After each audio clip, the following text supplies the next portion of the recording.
पधारो ओ मेरे हम तुम्हारे हैं प्रभु जी, हम तुम्हारे हम तुम्हारे ही रहेंगे ओ मेरे प्रियतम। तुम हमारे प्रिय प्रभु जी, तुम हमारे हो, तुम हमारे मेरे प्रियतम। तुम हमारे ही रहोगे ओ मेरे प्रियतम। तुम हमारे ही रहोगे ओ मेरे प्रियतम। बोलिए राधा रमन सरकार की। हम तुम्हारे थे प्रभु जी, तुम हमारे हो, हम तुम्हारे ही रहेंगे और तुम हमारे ही रहोगे। बस एक यही जो संबंध है वह स्थापित करना है। अब आगे कथा बढ़ने से पहले एक क्वेश्चन। अभी 10 मिनट पहले मैंने बताया था कि भगवान के जो 2 पार्षद हैं उन्हें श्राप मिला सनत कुमारों का, वो ही आके राक्षस बने। वो कौन है? भगवान के जो पार्षद है जो बैकुंठ लोक में रहते हैं, किसी ने सुना? जय श्री राधे। अगर सुना है महाराज तो आपके पास 1 घंटे का समय, सोच लो थोड़ा सा। देखो गलत बात, अभी मात्र 5 मिनट पहले ही ये कथा हुई है और वो भी उड़ गई। इसका मतलब तो हम घर जाते तो बस कपड़े झड़ोते जय श्री सीताराम। अगर जिसको पता हो तो हाथ कर दो। देखो इतना सरल सवाल है। जो भगवान के 2 पार्षद है, जो चारों सनत कुमार दर्शन करने भगवान विष्णु के पास जाते हैं तो वो 2 रोकते हैं।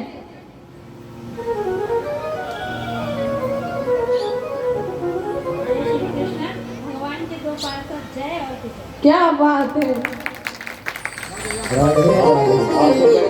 ऊपर मत से जाइए, आपको पुरस्कार मिलेगा। इस बात के लिए जोरदार ताली हो जाए। देखना महाराज, मैं फिर कहती हूँ ध्यान से सुना करो। क्या फायदा मैं इतना बोलती हूँ यहाँ से 3 घंटा, आप तो यहीं झड़ो के सब चले जाते हो। अभी 5 मिनट पहले की कथा नहीं पता। अभी अगला जो मैं सवाल पूछूं कम से कम 20 हाथ उठना चाहिए कि हमें पता है। इसलिए तो मैं कहती हूँ कि ध्यान से सुनो। बोलिए बाके बिहारी लाल की जय हो। जोरदार ताली हो जाए दीदी के लिए। और देखिए सभी को गौर से कथा सुनना है। इसका सिर्फ एक ही महत्व है कि आपके जब आप घर जाएं तो कथा साथ में लेकर जाएं। बस ये करने का हमारा एक ही तात्पर्य, एक ही महत्व है। जोरदार ताली दीदी के लिए। और अगला प्रश्न थोड़ी देर बाद। बोलिए वृंदावन बिहारी लाल की जय हो। देखो मैं बार-बार कहती हूँ कि हम कथा पंडाल में बैठे हैं, पर हमारा यही उद्देश्य है कि ये कथा है वो हमारे अंदर बैठ जाए। हमारा जब हम याद ही नहीं रखे तो कहाँ से बैठे बताओ। इसलिए कथा ध्यान से सुननी है। कम से कम 50 हाथ हो गए कि हमने इस प्रश्न का उत्तर पता है। अरे यहाँ तो किसी के नहीं, एक दीदी को पता नहीं कैसे होगा। इसलिए ध्यान से कथा सुननी है। अब कपिल भगवान ने माता को आगे अष्ट योग की विधि बताई कि किस प्रकार शिशु माँ के गर्भ में आता है और कितने कष्ट झेलता है। कहा जाता है महाराज 15 दिन में बेर बराबर आकार होता है शिशु का, 1 महीने में थोड़ा बढ़ता है, 2 महीने में उसके ऊपर रोमटे आते हैं, 3 महीने में उसके कुछ चिन्ह बनते हैं और 5 महीने में उसका शरीर बन के तैयार होता है। 6वें महीने उसे भूख लगना शुरू हो जाती है। अब माता कैसा भोजन करती है? मिर्ची वाला। तो जितना कष्ट ये शिशु माँ के गर्भ में भोगता है, हर पल भगवान को याद करता है। यहाँ ध्यान देना, पर अभी बताए ना कोई नहीं माने। हर पल भगवान को याद करता है कि हे परमात्मा एक बार इस से बाहर निकाल दे, दोबारा फिर नहीं आऊंगा, इतना भजन करूंगा तेरा, इतना कीर्तन करूंगा कि तेरे धाम जाऊंगा। पर आने के बाद क्या करते बताइए? आने के बाद फिर से शुरू। कोई अगर भगवान के बारे में समझा तो अपनी कर लो, हमें जरा छोड़ दो। इसलिए तो कहते हैं कि जब जैसे ही हमें समझ आए वैसे ही हमें भगवान का भजन शुरू करना है। ये अनंत दुख भोगता है, शिशु बनता है, फिर बड़ा होता है, अपनी समस्याओं में उलझ जाता है, जब वृद्ध हो जाए। अब मुझे बताओ, कोई कहे भैया समय रहते भजन कर लो, कि हमारे पास अभी समय नहीं है। अब एक व्यक्ति ने जो बनाना शेक बनता है ना, उसकी दुकान पे जाकर कहा कि भैया मुझे बनाना शेक दे दो। अब उसने क्या किया कि बनाना शेक तो बनाकर खुद पी गया, उसको छिलका पकड़ा है। वो कहता है तेरे दिमाग तो सही है, अरे मैंने तेरे को बनाना शेक मांगा था। वो कहता है समझ लो इस चीज को, क्यों भगवान को भी हम यही करते हैं। जब हम भजन कर सकते हैं तब तो हम करते नहीं है, जब बुढ़ापा आए, जब हमसे कुछ बने ही नहीं, तब हम कहते हैं वो भक्ति कर रहे। बताइए बात सही है कि नहीं?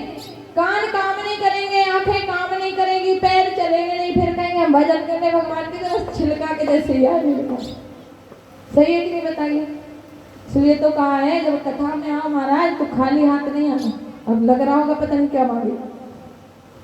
कहा जब कथा में आओ तो 3 चीज साथ लेके आनी चाहिए। क्या? एक श्रद्धा, मन में श्रद्धा होनी चाहिए कि हम कथा सुनने जा रहे हैं तो भगवान का कुछ तो गुणगान हम सुन के आएंगे। दूसरा विश्वास, और तीसरी भगवान के प्रति प्रेम। अगर श्रद्धा, विश्वास और प्रेम आप 3 चीज लेकर आओ तो ही तो कथा सुनने का महत्व है, वरना कथा सुनने का कोई महत्व नहीं। क्यों? जब हम आके बैठ गए, हमें विश्वास ही नहीं है किसी चीज पे, तो हम उसको सुन के भी क्या करेंगे बताइए? तो भगवान ने माता को अष्टयोग की विधि समझाई। आगे नित्य जो हम पूजा करते हैं वह विधि बताई। अब देखो भगवान ने 2 तरह की पूजा बताई है, एक शारीरिक और दूसरी मानसिक। अब शारीरिक पूजा तो सबको पता है कि हम करते हैं, और जो मानसिक पूजा है उसको भगवान ने शारीरिक पूजा से ज्यादा महत्व दिया। क्यों? अब देखो हम मंदिर जाएं तो कभी कभार ऐसा भी होता है कि घर की बातें भी साथ में ले जाते हैं। अगर 2 मिल गए तो कुछ ना कुछ तो हम कर नहीं लगेंगे कि जल्दी जल्दी करो, बच्चों को टिफिन देना है तो घर में तैयारी करनी, करते कि नहीं बताओ? भगवान शंकर के ऊपर जल चढ़ाएंगे और बात करेंगे किसकी? जल्दी जल्दी करो। मैंने सोचा आज जल्दी पूजा करके आ जाऊं ताकि घर का काम बाद में निपटाऊं। होता है कि नहीं? अधिकतर सबके साथ होता है। अब अगर मैं कहूं कि तुम ध्यान लगा के बैठ जाओ, कोई आंख बंद करके बैठे तो वो ही दिखेगा कि कहीं चूल्हे के ऊपर से दूध गया, आंख बंद में भी दिखेगा कि नहीं बताओ? आधे घंटे अगर आंख बंद करके बैठो तो भगवान तो एक बार ना दिख पाए। तो कहा इसलिए मानसिक पूजा को महत्व दिया है। अगर हम कभी ये सोचें कि भगवान की मन से पूजा कर रहे हैं, आंख बंद करके, जब ठाकुर जी को भोग लगाएंगे तभी भोग लगेगा ना। भगवान को अच्छे अच्छे वस्त्र पहना रहे हैं तो महाराज वस्त्र भगवान पहनेंगे, भले हम सोच रहे हैं मन में, पर भगवान की पूजा हो रही है। इसलिए हम शारीरिक पूजा तो करें पर कभी कभी मानसिक पूजा भी करें, क्योंकि भगवान हमारी ज्यादातर मानसिक पूजा ही स्वीकार करते हैं। क्यों? क्योंकि हमारा मन उधर ही लगा रहता है, फिर कहीं नहीं जाता, ना रसोई में जाता, कहीं नहीं जाता। जब भगवान को सामग्री चढ़ाएंगे तो चढ़ेगी। तो हमें भगवान की अधिकतर मानसिक पूजा करनी है। जब कपिल भगवान ने माता को है उपदेश दे दिए और कहा माँ मेरा काम था तुम्हें समझाना, तुम्हें बताना, अब आगे तुम्हारी इच्छा, इसको करो या ना करो। अब बताइए जब हमारा शरीर बीमार होता है डॉक्टर के पास जाते हैं, डॉक्टर क्या करता है? दवाई दे देता है ना, अब खाओ मत खाओ, ये हमारे ऊपर, खाएंगे तो हम स्वस्थ रहेंगे, नहीं खाएंगे तो हम फिर से बीमार होंगे। अगर 2 बार जाएंगे कि डॉक्टर साहब हम तो सही नहीं हुए, वो कहेगा दवाई खाई, बोलेंगे नहीं खाई, तो बोले फिर काय को है मेरे पास। सही है कि नहीं? अब मेरा कार्य है मात्र आपको बताना, आपको समझाना। अब आप करते नहीं करते तो आपके ऊपर है। सही है कि नहीं बताओ? तो यहाँ कपिल भगवान ने माता को समझाया कि माँ ये आपके ऊपर है कि आप इसको करती हो या नहीं करती। और भगवान गंगा सागर चले गए। यहाँ माता देवभूति भी नदी बनकर वहीं प्रवाहित हो गई। अब ये दोनों पुत्रियों की कथा है। अब महाराज आती है सबसे छोटी पुत्री प्रसूति। जो मनु महाराज की सबसे छोटी पुत्री है वह प्रसूति है। इनके विवाह राजा प्रजापति दक्ष के साथ हुआ। जब दक्ष के साथ विवाह हुआ तो इनके यहाँ पर 16 कन्याएं हुई। 13 तो यम को दी, एक धर्म को दी और सबसे छोटी का भगवान शंकर के साथ विवाह हुआ। एक बार क्या हुआ कि कोई सभा लगी हुई थी। अब हमारे भोले बाबा तो भोले हैं, वो बैठे हुए थे तो सभी जब प्रजापति दक्ष आए तो सभी खड़े हो गए महाराज। पर हमारे भोले बाबा तो कहते हैं कि राम नाम का नशा करते। वो भगवान राम के ही ख्याल में खोए हुए थे। उन्हें नहीं पता पड़ा कि कौन आया और कौन चला गया। अब जब दक्ष ने देखा तो वह नाराज हो गया। कहने लगा कि देखो सभी खड़े हो गए, ब्रह्मा जी नहीं हुए तो बोले वो मेरे पिताजी है, पर यहाँ इसको देखो ये मेरा दामाद है। भगवान को अनंत बातें कहने लगा कि ये भस्म लगाता है, गले में नाग डालता है। पर प्रभु तो कुछ नहीं बोले। पर नंदी को सहन नहीं हुआ महाराज। नंदी ने कहा कि बकरे की तरह मैं कर रहा है तो जा, तेरे को श्राप है, तेरे सर की जगह बकरे का सर लग जाए। अब भगवान सबको लेके कैलाश आ गए। अब देखो किसी का अगर अपमान करना है तो इतने में भी सहन नहीं होता। होता है क्या बताइए? अगर हमें किसी को नीचा दिखाना है तो हम चाहे कुछ भी हो जाए इतना प्रयत्न करेंगे कि उसको नीचा दिखा के ही छोड़ेंगे। अब यहाँ राजा प्रजापति दक्ष को लग रहा है कि कैसे ही करके मैं शंकर भगवान को अपमानित करूं। अब ये नहीं पता कि मैं कैसे करूं, पर करूं। तो कहा कि यज्ञ का आयोजन करवाया, सारी पुत्रियों को बुलाया अपनी को, मात्र भगवान शंकर माता सती को छोड़कर। अब देखो कभी कभी बहनें भी ऐसी रहती है, पता भर पड़ जाए कि इसको नहीं बुलाया तो जो थोड़ा सा एक दूसरे से वो रहती है ना, वो जरूर उसी के घर से जाएगी। इसको बताते हुए जरूर जाऊंगी, मेरे को तो बुलाए, अच्छा तेरे को नहीं बुलाऊंगी। होता है कि नहीं बता? तो वहां पर माता कैलाश पर है, बहने जा रही है कैलाश के ऊपर से और कह रही है सती पिताजी के यहाँ यज्ञ है, तू नहीं जा रही? अब इन्हें तो पता ही नहीं कि हमारे पिता के घर यज्ञ भी है। कहती है नहीं नहीं हम आ रहे हैं पीछे से। अभी भोले बाबा ध्यान में, जरा उठ जाए फिर लेके आते। तो अब माता सती भगवान शंकर के पास आती है और कहती है प्रभु देखो ये नहीं कहा मेरे पिता घर है, कहती है तुम्हारे ससुर के घर यज्ञ हो रहा है, तुम्हारे ससुर के घर, उसमें हमें जाना चाहिए। भगवान कहते हैं सती मित्र पिता भाई इनके घर बगैर बुलाए जाओ, कोई दोष नहीं, पर महाराज विरोधी के यहाँ मत जाइए। क्यों? वो क्या मन में लेके बैठा है, कौन सा तुम्हारे साथ क्या करेगा आपको भी पता नहीं। माता सती को बहुत समझाया पर बिल्कुल नहीं मानी। कहती है नहीं प्रभु हम तो जाएंगे। अब सती माता क्रोधित हो गई, कहती है हम जाएंगे तो भोले बाबा ने अपने मुख्य गण दिए और यहाँ पर भेज दिया। इसलिए तो कहते हैं महाराज जब घर से देखो, घर में अगर लड़ाई हो, पति पत्नी के बीच हो, पिता पुत्र के बीच हो, किसी के भी बीच हो, तो ध्यान देना जिस दिन लड़ाई हुई है उस दिन घर से कहीं मत जाना, पूरे दिन घर में रहना।